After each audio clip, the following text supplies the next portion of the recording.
Join spiritual feminist and empowerment coach Joni Advent Maher for Trust Your Sacred Feminine Flow. Listen in for intimate conversations about money, transformation, and feminine sovereignty. And now, your host, Joni Advent Maher. Welcome to Trust Your Sacred Feminine Flow.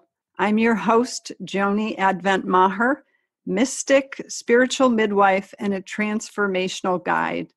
And this is our 3rd year anniversary show, and I have a special guest today.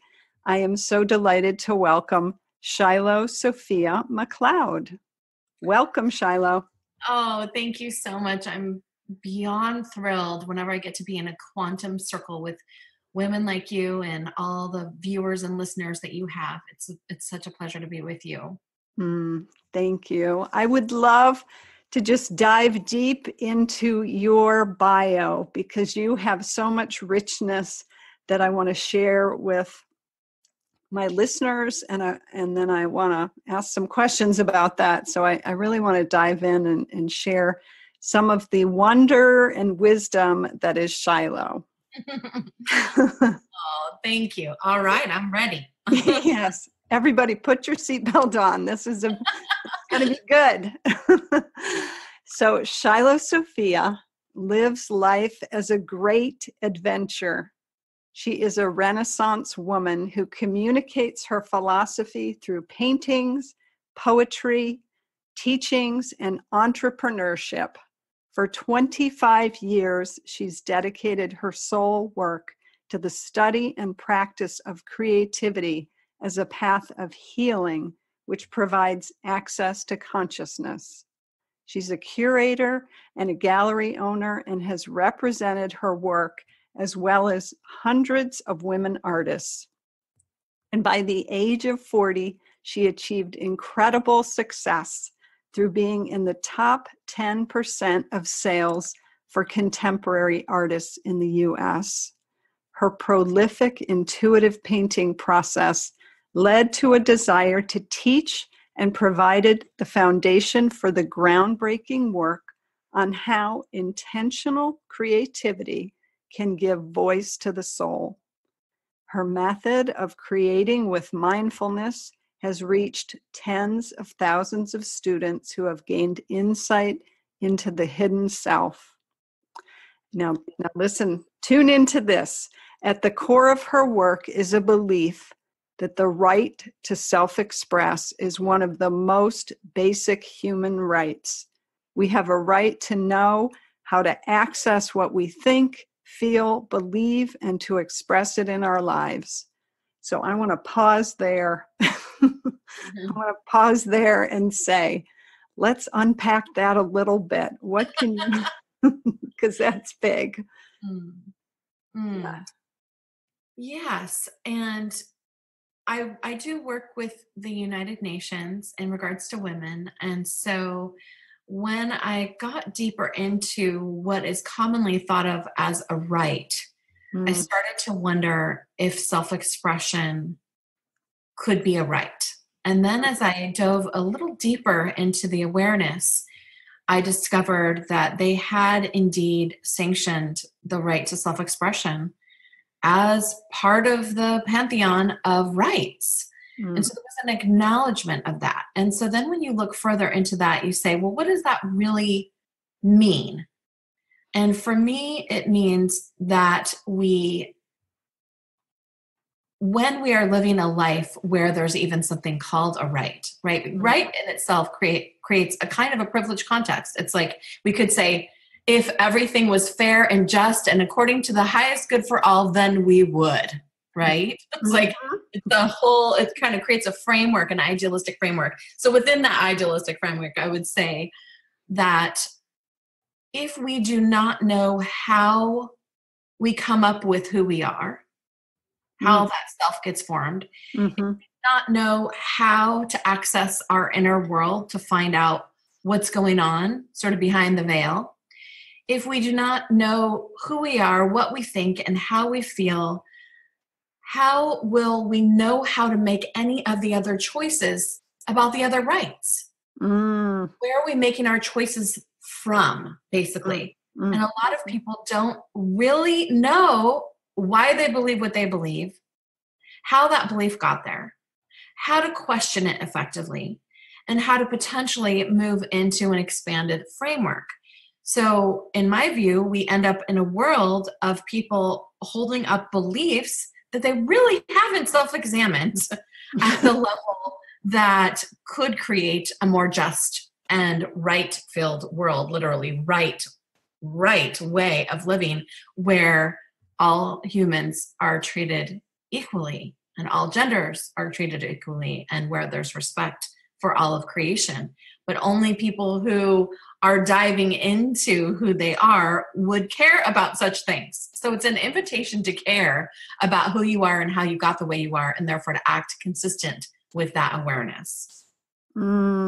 yes. And I know one of the other pieces that you work with, it says in your bio further that when we find freedom from the trauma of our stories, we can invent our own legends and do the sacred work of organizing our consciousness. So I'm hearing that it's that piece, that organizing of our consciousness is that point where we can then choose consciously.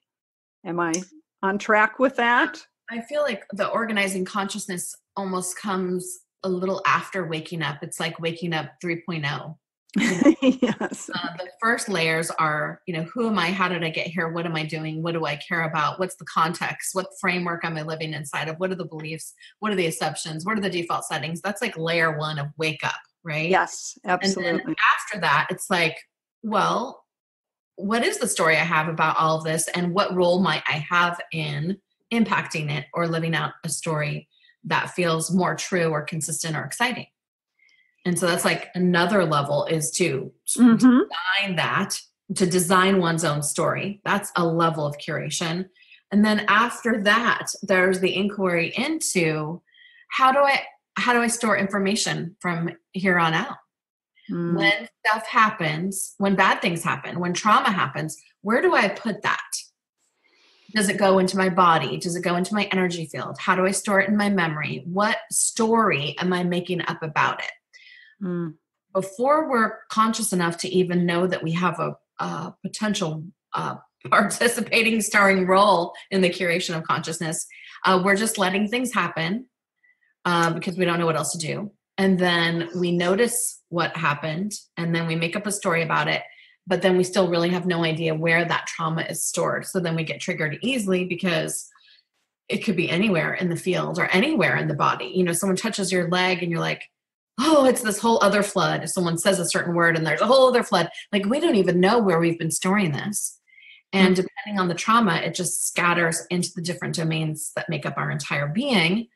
And so the curation of how to begin to navigate the sort of storage of human beingness, is a little bit advanced, but it's where I'm interested in working. It's weird. It's advanced on one hand because it's even hard to find language for.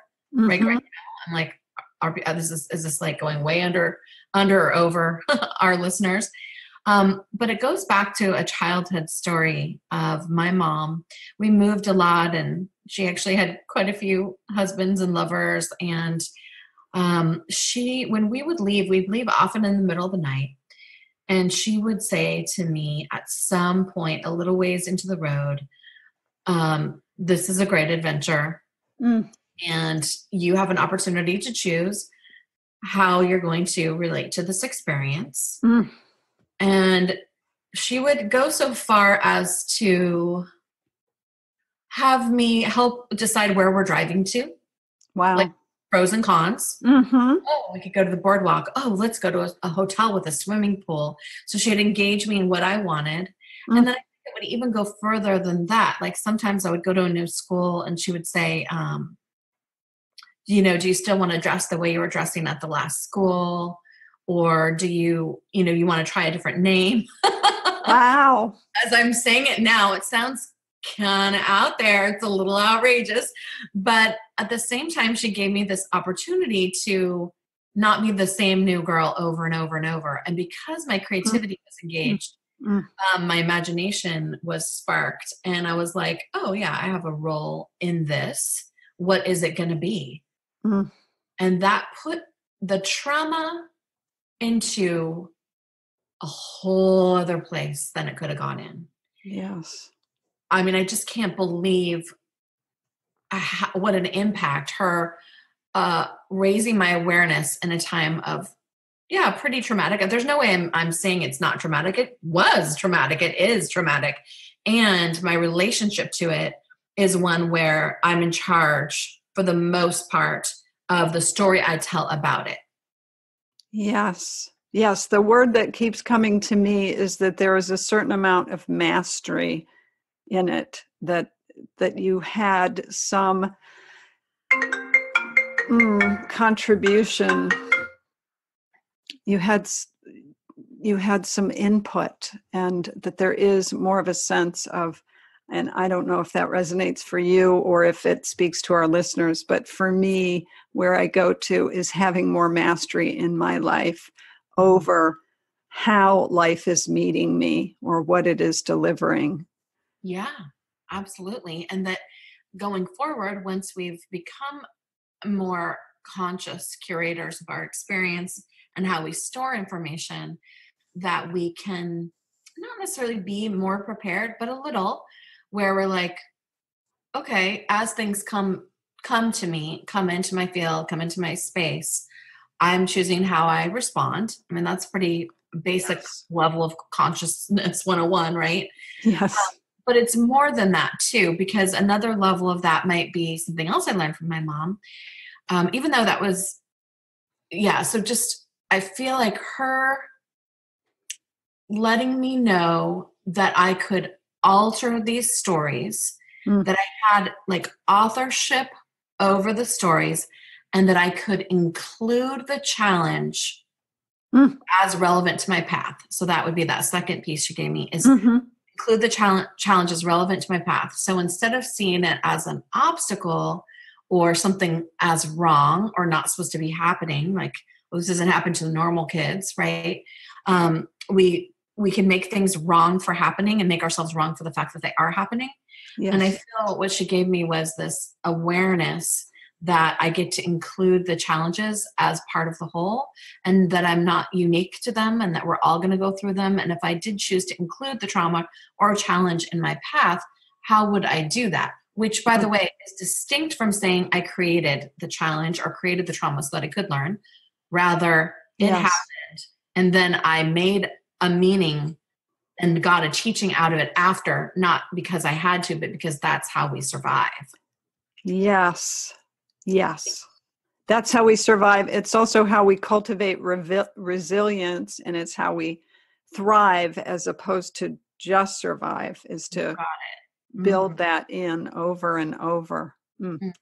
So I would love to hear more about, I would say, this nest or this container of your mom. And I know you had a relationship with your mentor, Sue Hoya Sellars. And I'm guessing that the two of them provided you with quite a container, quite a holding, quite an incubator for being who you are, for birthing what you've created in the world. I don't know what I would just love to hear more about, like, the role of the feminine in your life in that way. Absolutely. And I share it with all of you from the space of letting you know that you can be this for others. To just, as you listen to me share a little bit about these women who, created the absolute context for my emergence, you can be that for others. And we as communities can be, as you say, midwifing for others. And so I have a unique experience that I got to have two powerful creative women. And people say, well, you had that and I didn't have that. And it's like, no, but you can be that. It takes time, but you can be that for someone else. And so, my Sue was in my life with my mom, Caron, before I was ever born. So she was an integral part of our family weave. And she is about image, and my mom is about language, but my mom's also an artist. They both are about both, but it's like each one of them took a particular frame that was their specialty. And I feel like the biggest thing they did is to create a context for me to emerge in, where even though all this really bizarre and difficult things were happening in the world and in our lives, it's the early women's movement. We had just so many challenges with supporting women. We were in danger a lot, so many things during that emergent time. But what made the biggest difference is actually that they didn't treat me poorly. They did not speak to me as if I was nothing. They did not treat me like I wasn't enough, ever. And that doesn't mean sometimes they weren't angry and other things like that. It has nothing to do with that. It has to do with the sort of framework in which you relate to the child. And so I was related to as creative and inherently creative. And they were also extremely busy with their own businesses. They're both entrepreneurs. So they were making art. So I was in a framework where I wasn't treated bad and not abused, a miracle, safe, also miraculous, and where they were working artists. And so while they didn't necessarily say things that moms might say today who are more conscious, like it wasn't like they were like, it was goody two shoes and everything I did was wonderful and I was praised. It's not that. It's not that. It's actually just an environment where I was treated as an equal contribution, and where I was a creative soul, and that I had my say at the table. I wasn't spoiled. I wasn't brought out and lifted up as this brilliant child. Like it wasn't praised like that. It was just not the opposite, which I think a lot of times that's where people go wrong, well-meaning or otherwise, and how they actually speak to their children and the stories they begin to tell the children about who and what they can be. It's also interesting that neither one of them really asked me what I was going to be when I grew up, or what my plans were for making money, or even, are you going to college? Like, we didn't have that conversation. And so it's almost like in the absence of that dominating, what are you going to do with yourself? Right. I created my own experience of what I wanted to do. So. Well, it seems to me, because I recall at some point either reading or were you sharing a story about your mom, and you kind of asking her how she was able to do or be who she was at that stage in life when things were, that kind of stage in history. And I remember you saying something to the effect that she said that she valued herself, or was it, am I getting that right? Yeah, beautiful. Thanks for remembering that. Yeah. She said, I decided early on that I mattered. That's it. That's it. And it's fascinating. Recently, she's 83, and of course the world is changing. Yes. Day by day. And maybe she's 82. The world is changing day by day in terms of her experience of it. And I sent the video to her where she was saying that. And she was like, oh, honey, thank you so much, because you helped me remember who I am. You helped me remember my own information. I remember who I am now in watching that. It's interesting how we can kind of forget who we've been and who we are. And then I wrote her a poem for her birthday, and she was like, who you said I was in the poem reminds me who I am. And so it got me thinking about the loss of identity as we accelerate into the future, which is what Sue called aging, accelerating into the future. The loss of identity when we're not being productive in the same way that we used to be.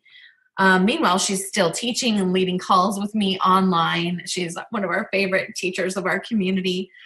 But she is called by these reminders to who she is as she's changing. Yes. it seems like her ability to hold that, even as she was in the, we'll say, earlier phases of mothering you or when you were younger, gave you, I'm imagining, a freedom to know that you matter, because she wasn't needing to work out her own stuff about, Right. do I matter? Do I not matter? How do I get my needs met through my daughter? Which can sometimes be a challenge for us as women. If we don't know we matter, if we don't know we're enough, we That's can right. see our kids as an extension. That's right. And I think you're right. It's this, we had other things to work on, and it wasn't that. And in, Mm-hmm. the am I enough and am I lovable conversation is so pervasive and so huge that unless one can navigate that, which I have an idea about, which I'll share, Yes. we don't get to the deeper stuff very easily, because that thing keeps stopping us. Mm-hmm. And it's like a veil. It's like Mm-hmm. a really powerful veil that often keeps us from hanging out in the other dimensions of our being. Mm. And I didn't have it. So I didn't have to move through that one. Mm. And that is a relief. And I work with women in that. So my idea to share with you about that, after years and years of hearing women bring this topic to the table, what came up was, we're asking the wrong question. Mm. And so I said, well, since this question has no answer and is continually reinforced by societal norms and advertising and all that stuff, and since we keep asking it, and nothing I seem to be doing seems to be helping them not ask it, even if it's no longer dominating their life. And I came up with, what if we said, in any moment where that arose, how can I be more me? Mm. Not Wow. am I enough? How can I be more me? Yes. And I always remember that moment, because I was talking to a client who just, after working with me for years, was like, everything's great, everything's amazing, blah, blah, blah, all these changes, and there's just the one thing, like, I wasn't loved enough by my parents, and so blah, blah, blah, right? And it's like, oh my gosh, wrong question. And so what happens when you get to go beyond that question? So that's an unanswerable question, not unlike the desire to be seen and then being angry at our partners for not seeing us. It's sort of, these are riddles which are preventing us from the deeper work. Yes. We need to find ways to go beyond that to the juiciness of revelation that is beyond those first level of inquiries that have no answer, that keep us trapped. Yes. Yes. I talk about the idea of like filling up, like becoming full of ourselves in the best possible way. Like, how do we fill up, just as you said, with more of me, like more of who I really am, and just be so full of that I am, again, not living in that place of doubt or that place of fear or insecurity. So That's right.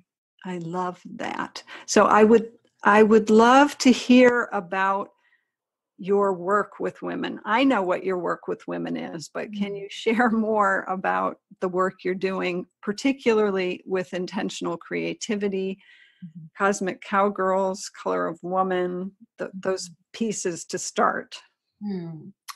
Yes, thank you. So the work that I do is called intentional creativity, and it's the most profound and basic concept that we're all living into in one way or another, which is basically that what I do with intention. Just like before we started today, we created our intention. We wove our energy together. It's that simple. It translates to how we make the soup, how we make the bed, how we make a piece of art. What is the mindfulness we're bringing? And so it's just the invitation to do what you do with a chosen intention. That said, it really changes the outcome of everything that gets created in exponential and quantum ways. Example is, if I'm making something in matter, taking an idea out of my mind, out of the cosmos, and bringing it into something in form, while I am creating that form, I am intending and therefore impressing upon energetically and physically onto that form. That form at the level of the particle is changing. And as it's changing because of how the particle and the field work, I am also changing in response to it. So I initiate the response. I initiate the intention. The object starts to change. And as it changes, it is immediately reciprocal back to me. And so a circuit of reciprocity is created between me and the thing that I'm creating that's active in real time. Now here's where it gets really interesting. That's a revelation enough, right? But Yes. what's really interesting is that anyone who interacts with that object or story or whatever it is inside of the field that I have placed upon that object. They may or may not be aware of it. Those who are will feel it and have their own language and experience of it. It's not like I say, I want people to feel gratitude. I don't necessarily, prescribe something that specific necessarily. Whatever they want to feel as an offering in response is what they feel as an offering in response. But they are changed by the object. Okay, ready? There's more. I said, put your seatbelts on. The object, the soup, the garment made by hand, the blanket woven by grandma, all of it. When it is experienced by the one witnessing it, not the one who made it, the one who's witnessing it, it changes again. And that also goes back through quantum entanglement to the original creator of that object.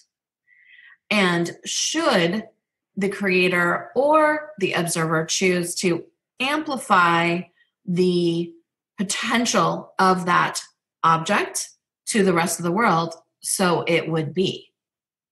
Wow. We could send out that blessing to the world, and there's no way it won't go there. The question is, to what level, to what degree, how much of this even really matters? Is it making an impact to send all this love and blessings out into the world? And examples of this would be sacred sites. Think of Stonehenge. Think of how we felt recently with Notre Dame. Wow. Yes. Thinking about the Ganges. Thinking about the oceans. Like whatever it is that we're thinking about that are beyond us as sacred or things that are being harmed, we are all feeling into that together. And each thing that we connect with is being changed by our presence. It can't not be that way. And we know that, and I know the science is always emerging, but the basic awareness that by interacting with something, it changes, that's science, but spirit people have known that, since forever. But even things that are, for example, like a computer or a battery, distinct from like a rose or a stone, right? Oh, if it's from nature, if it's a rose or a stone, it's going to take a higher charge. Well, it will take a higher charge the more natural it is, but also things that are technology based, which ultimately come from stars anyway, those also take a charge that is measurable. So the concepts I'm sharing with you, although it's a little bit of hack science, it is very real that these things are measurable. And again, the spirit people have known this since forever. They breathe into the bowl. They pray over the water.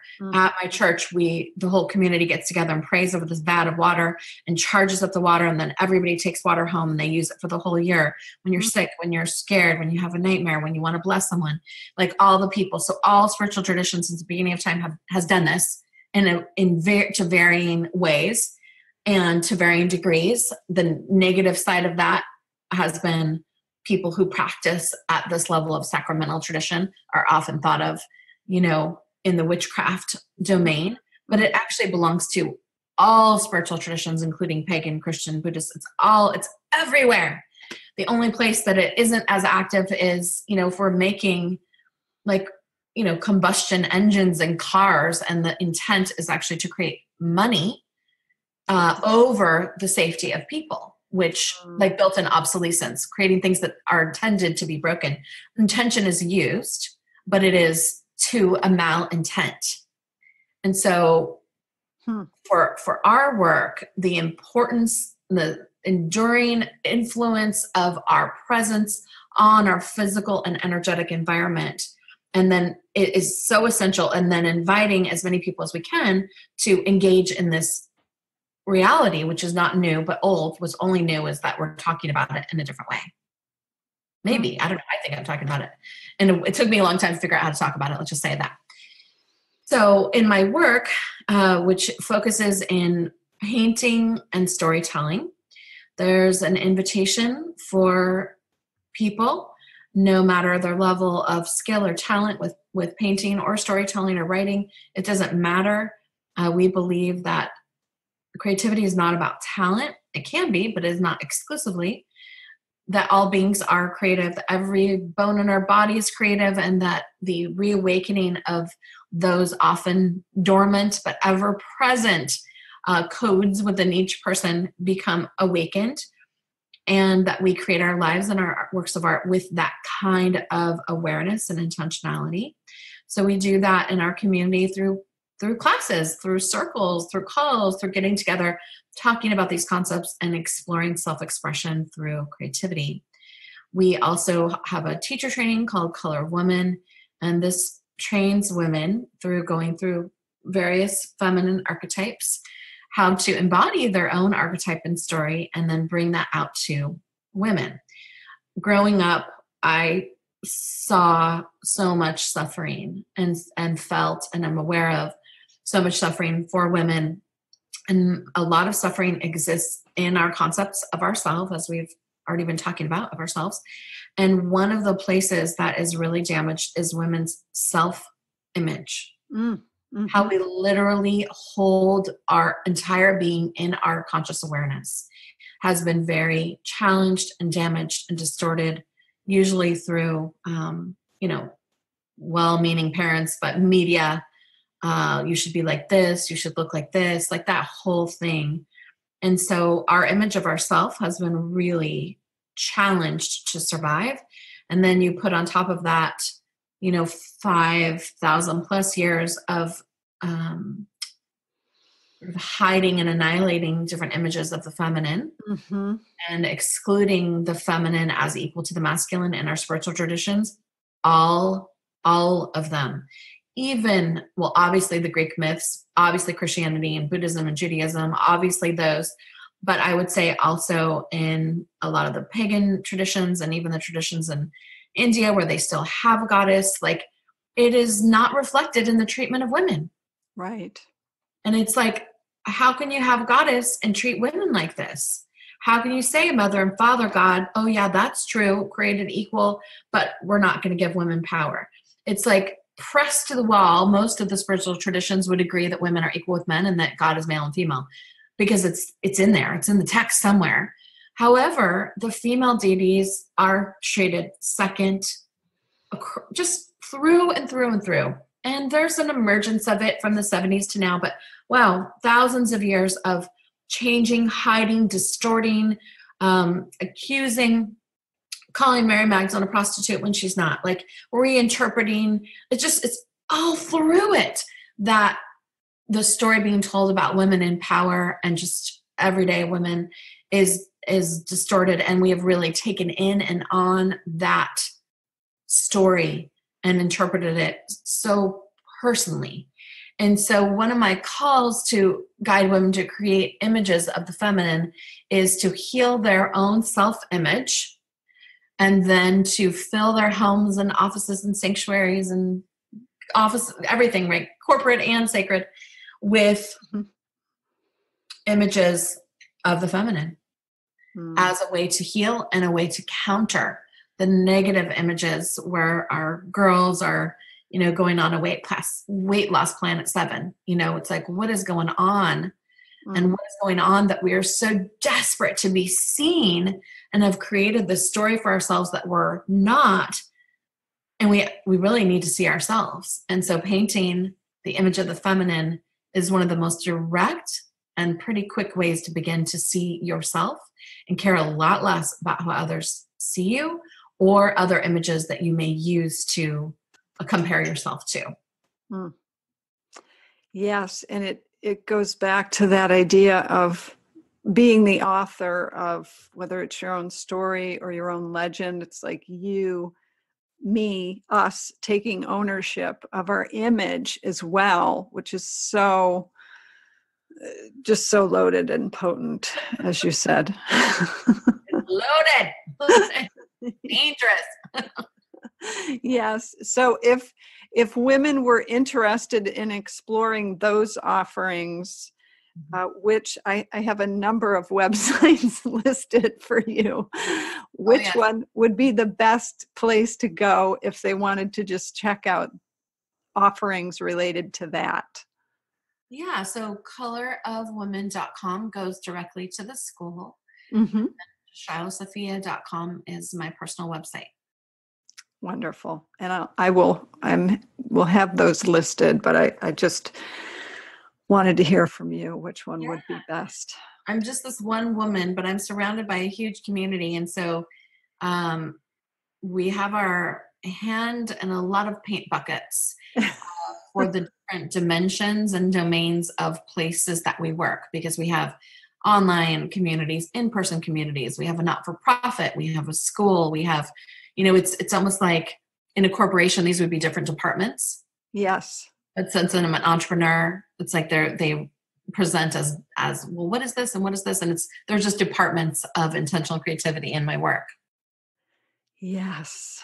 And I want to go back to another piece in your bio, which says your life path is a spiritual practice and an offering that was awakened with the feminine divine.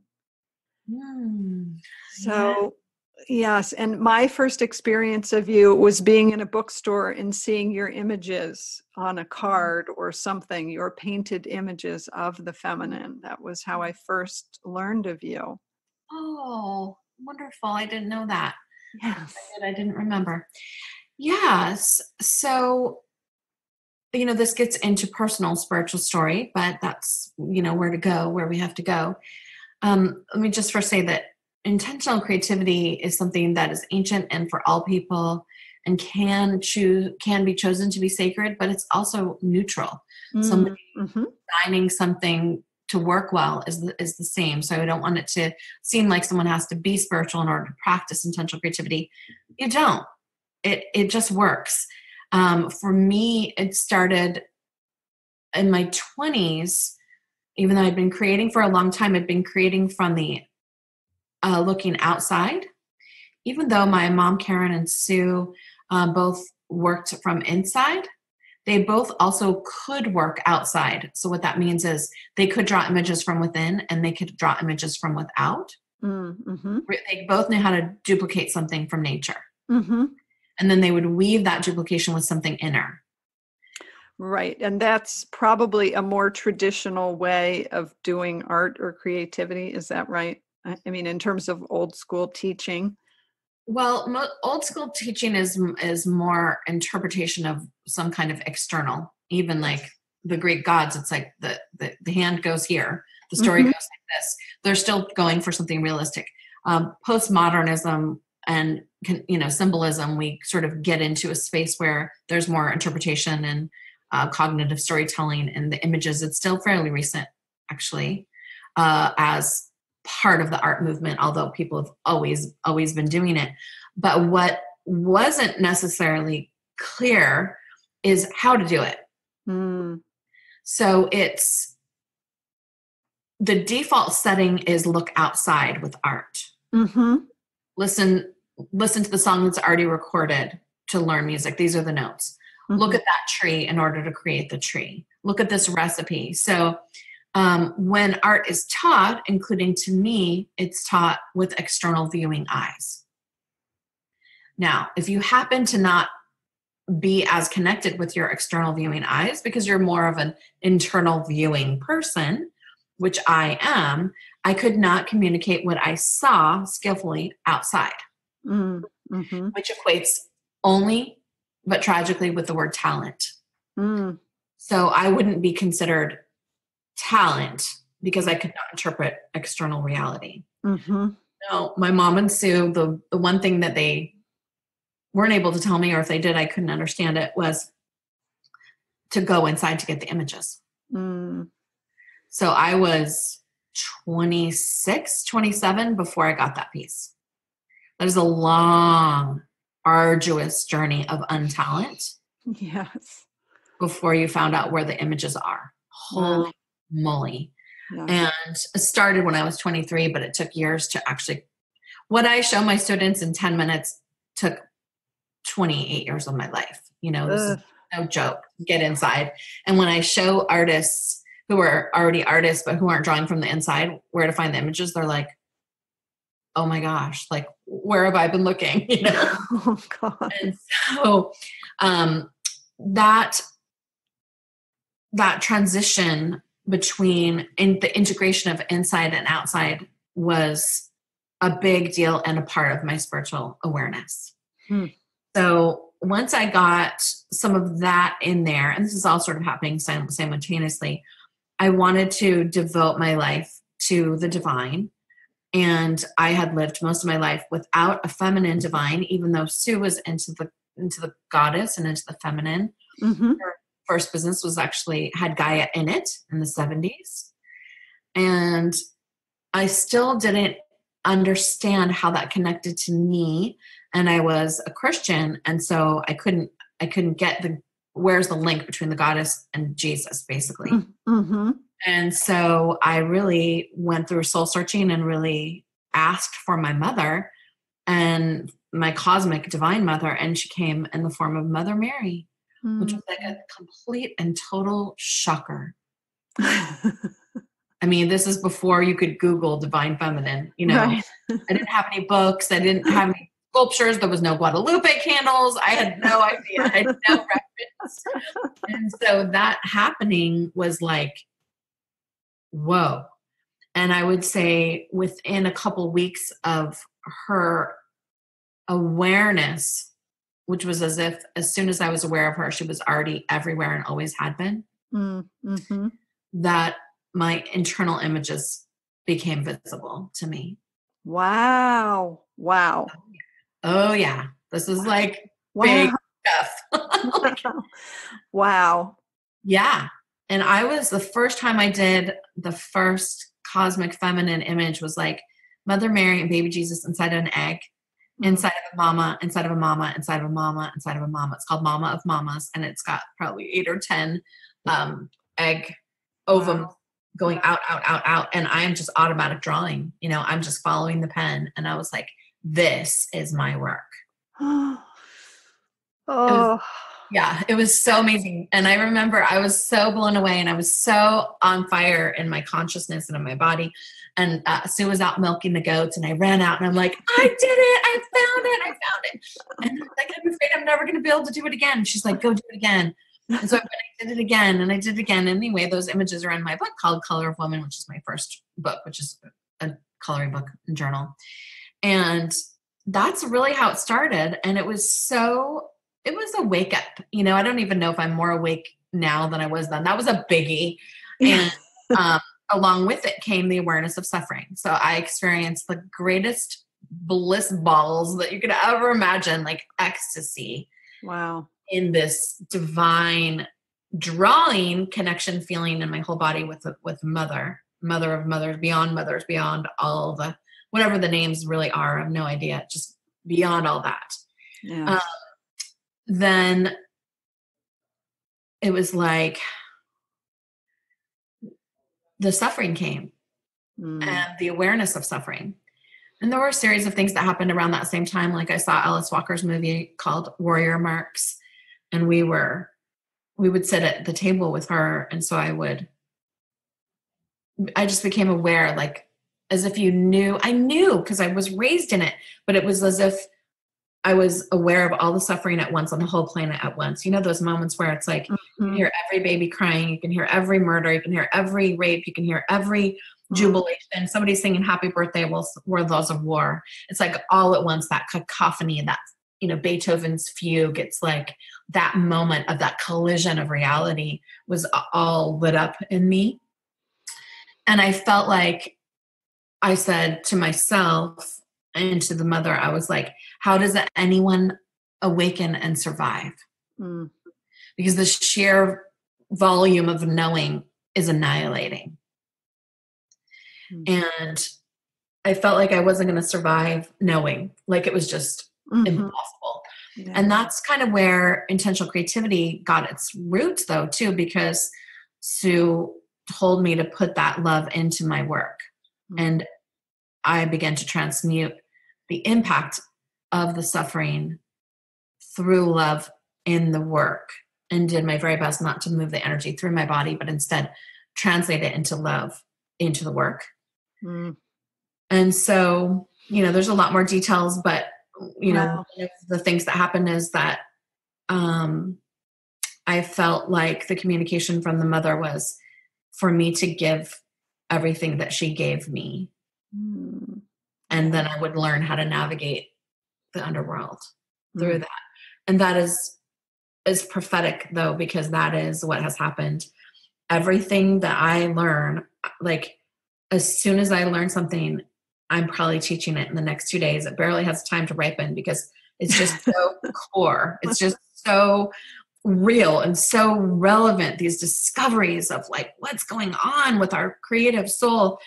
And so as soon as I get the next piece, like I reveal the next piece and the next piece. And so I'm so actively engaged in creativity as my sacred spiritual practice. And therefore that information, instead of canceling me with its weight, is transmuted, and I get to have awareness of the suffering moderated by pretty consistent ecstasy throughout my life.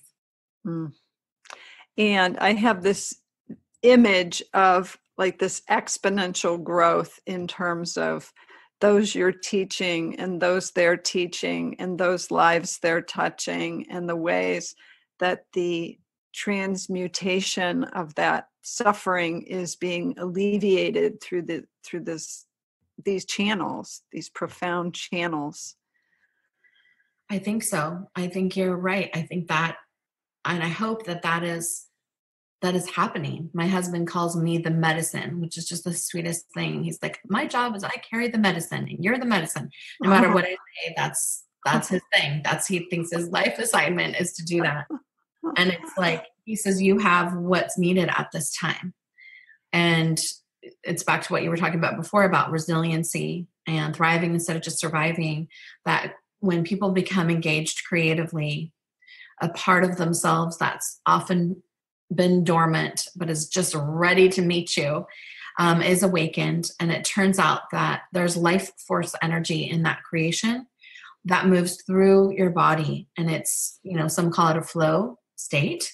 And when you are creating, no matter what kind of creating, some things lend itself more fully to the flow, like dancing, singing, painting, that different than like jewelry making, maybe that has a lot more details or something, but who knows, right? It's the more flow and freedom you have. So the more granular I am, the less flow I have. I could still be having fun, but yes.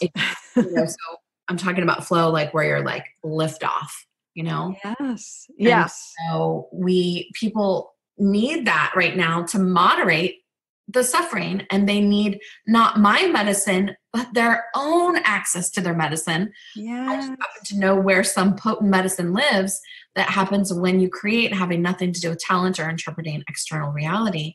And so when you create, your internal medicine is awakened, and the feeling you have physically in your body and in your actual consciousness as close to bliss as I could imagine. I mean, it's quite orgasmic, really. Yes. And I can attest to that, because I have been a student of yours and would love to just share that one of my most profound awakenings came in the aftermath of a vision quest I did with you and Christine Arilo, where we painted our phoenix, our rising phoenix. And as I was flying home across country with my painting, I took a nap, and when I woke up, it was as if a whole new part of me was online that I had never experienced before in this life. Woohoo! I just got chills. That's it. That is it. Yeah, so I can attest. Yes, and the medicine was awoken in me. So. And as you're speaking about it, I feel it where I am. Yes. And maybe those of you who are listening can feel what's happening for us as we're sharing this with you. Like, to let yourself feel is a big part of all of this, to let yourself lessen the resistance to the kind of happening that we're talking about today. Yes. Just let it in. Let our joy be where you are. Let our love be where you are. And maybe you'll be inspired to pick up a pen and put down some thoughts or draw some images that are from within. Mm-hmm. Absolutely. So as we start to bring this to a close, I just want to say my profound thanks for being here, but most importantly, for saying yes and not giving up, like hanging in there with your journey of finding those images within yourself and living your commitment to your spiritual path, because I see the impact of that, and I just want to honor and acknowledge that. Oh, thank you so much for that. Mm. Letting that ripple all over me. Wonderful. And I believe you have a free gift for those that are listening. It is related to the link ingredients for Red Thread Cafe. So is it an invitation to the cafe? So it's an outline via video for ways to have cafe with yourself.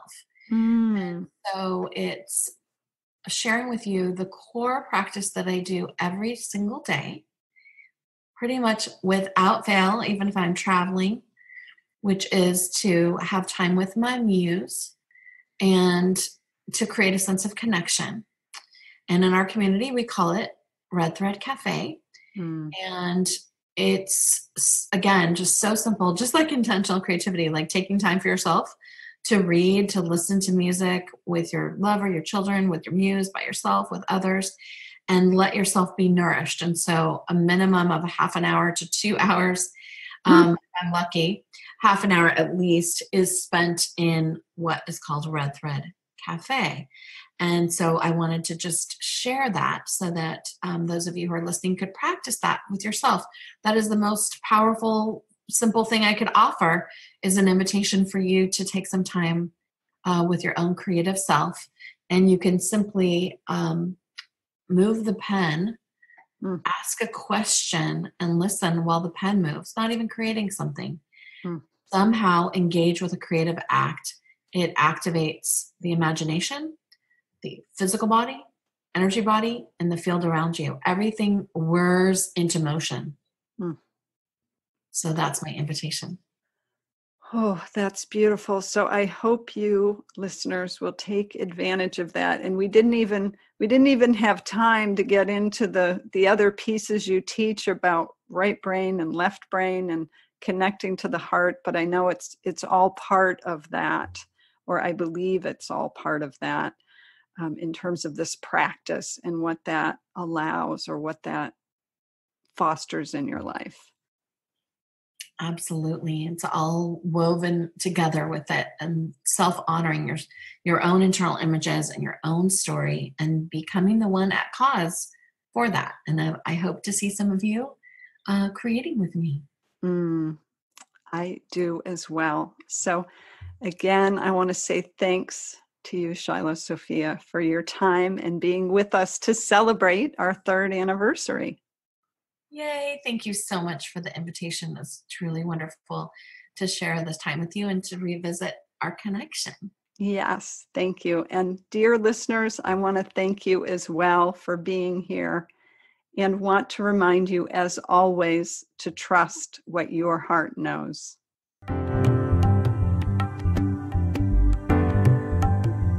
Thanks for listening to Trust Your Sacred Feminine Flow with Joni Advent Maher. If you like what you heard, the best compliment you can give us is to share our podcast with a friend and subscribe, rate, and review our podcast at iTunes.